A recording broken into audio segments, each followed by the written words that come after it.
Palestinian American community is growing. They're meeting more people in their communities. As you know, we have Rashida Tlaib, who is the first Palestinian American congresswoman in the United States. So from an optimistic viewpoint, my hope is that more people like Rashida Tlaib and Palestinian Americans in general will get more involved in the political system in the United States.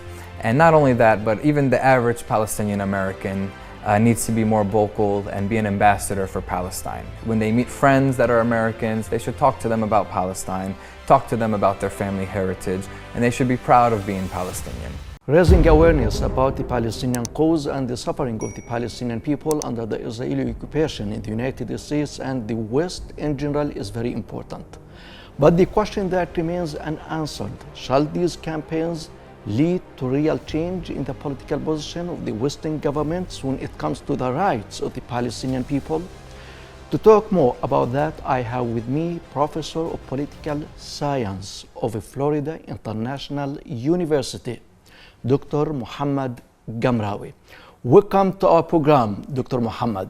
Thank you, Osama. It's a pleasure to be here. Thank you. How important these campaigns organized by the Palestinian community and by the pro-justice activists in the United States in particular in leading to change not only at the level of the public opinion there, but also at the political level, how the governments view the Palestinian cause and the rights of the Palestinian people?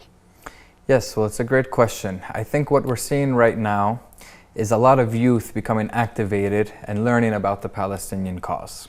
A lot of this is actually happening at university campuses, but what we're seeing is the public opinion changing amongst younger Americans. And this is happening on multiple levels. There's an intersectionality taking place under what could be called an umbrella of human rights organizations or a human rights network. And so we're seeing an intersectionality of the Palestinian cause, not only about what's happening in Palestine, but how this is relating to many other social justice movements in the United States. So whether it's Black Lives Matter, whether it's what's happening with indigenous nations in the United States, or even any other communities. And so this network is really mobilizing together. Unfortunately, even with this mobilization, we haven't seen much change at the political and governmental level. But I think that I'm hopeful that it'll change. We are seeing the change happen amongst younger generations in terms of people becoming more aware of the Palestinian cause and the Palestinian issues here. And my hope is that as people become more aware, that this will transition not only at the grassroots level, but somehow it'll impact politics at the governmental level and hopefully bring change in the United States. Yeah. Now, the Israeli lobby in the United States is playing a very strong role in not representing the real narrative to the American community, accusing the Palestinians of terrorism, and Israel is like the beacon of democracy in the Middle East. Now, this activism among the students and other pro-justice groups, what change is achieved at the level of the American society when they compare our narrative, the Palestinian narrative, the pro-justice people narrative, to the IPAC, for example, narrative? Well, as we know, and especially in political science and international relations, narratives are very important. Yes. And the way these narratives are framed is even more important. So for instance, we can see the narrative of Ukraine happening right now, and this has become a big story in the United States. The Russian occupation of Ukraine is demonized. It's talked negatively about, we talk negatively about it in the United States. And yet when it comes to the Israeli occupation, we seem to allow the status quo to continue. And so I think it's very important that we need to start acknowledging the Palestinian narrative. Unfortunately, in the United States, the Palestinian narrative doesn't get much media time. And all too common, what we see is actually non-Palestinians on media networks and being invited to the news to talk about the Palestinian issue, but they don't provide the Palestinian perspective. So my hope is that what we'll see in the United States is more Palestinians being allowed to talk about Palestine, and also for people to start seeing what's really happening. Look, at the end of the day, there's been an occupation that Israel has enforced on the Palestinians for a long time. We've seen multiple U.S. administrations talk about peace, and of course, us as Palestinians, we also want peace. We want to see peace. We want to see peace with the Israelis, but peace has to come from somewhere. Yeah. And it's only going to come if the U.S. administration puts pressure on the Israeli government to change.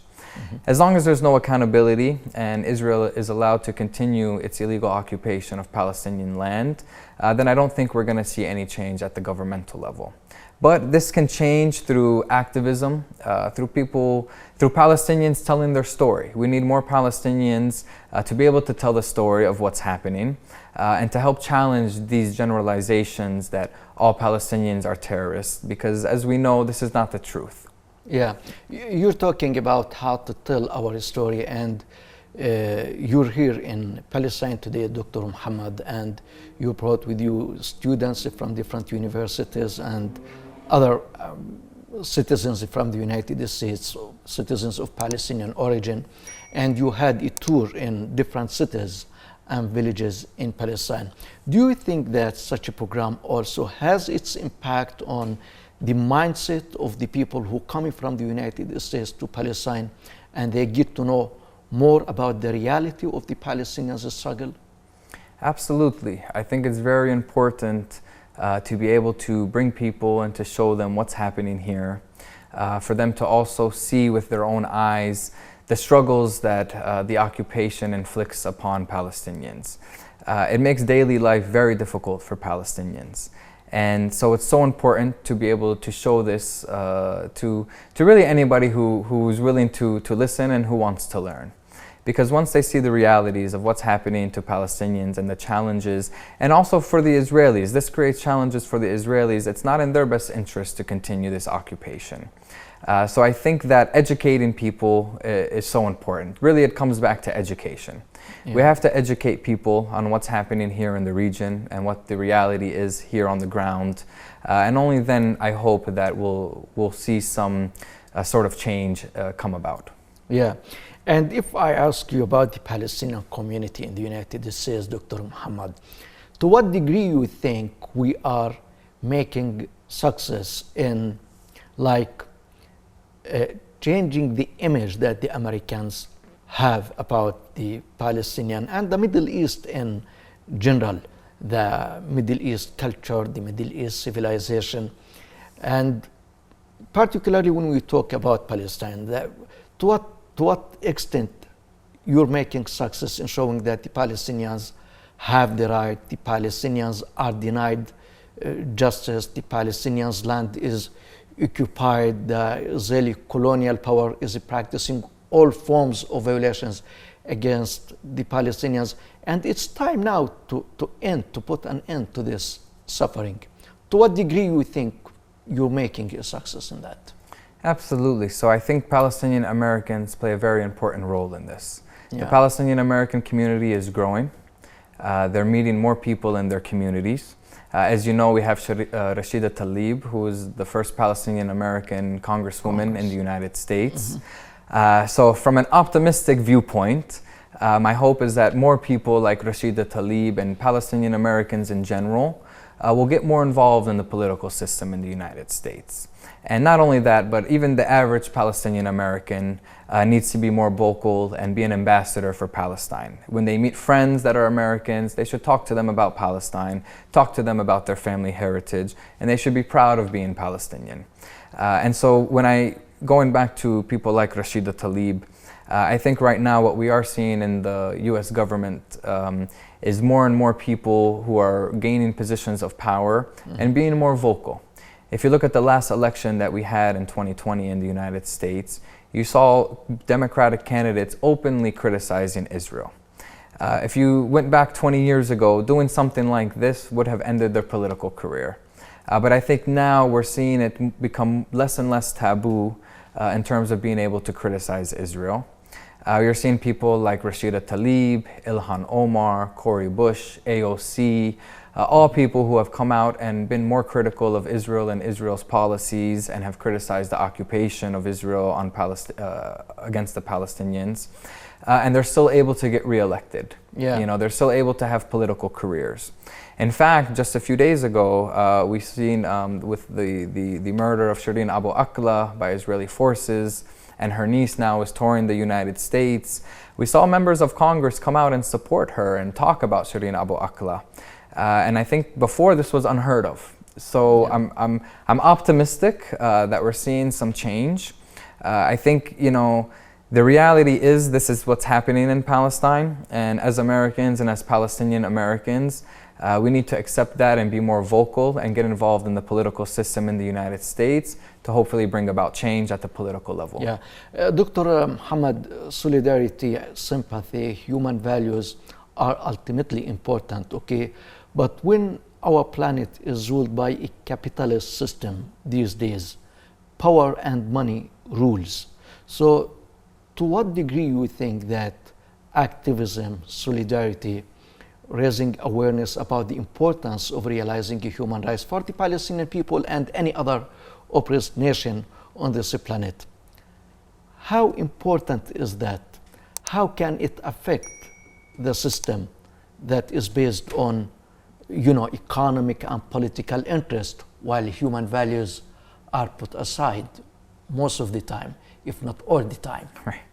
Yeah. I mean, I think it's very common for us to see the world and governments talk about human rights, but when we look at their actual policies, they're usually the opposite of trying to promote human rights. But if you look through history, and in every instance of any oppressed people, the change never came from the top levels. It's usually from the bottom up.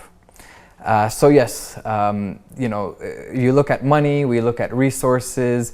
Usually those in power don't have intentions to give up their power. Yeah. But if we look through history, almost every social movement, almost every change has come from grassroots organizing. In the United States specifically, we can even give the example of South African apartheid. Nelson Mandela was considered a terrorist at one point. So it wasn't the popular opinion to end apartheid in South Africa. Martin Luther King, very similar. But you know, they still were able to mobilize and still enact change. But the reality is this change came from the grassroots organizing and social movements, and eventually this change would lead to political change.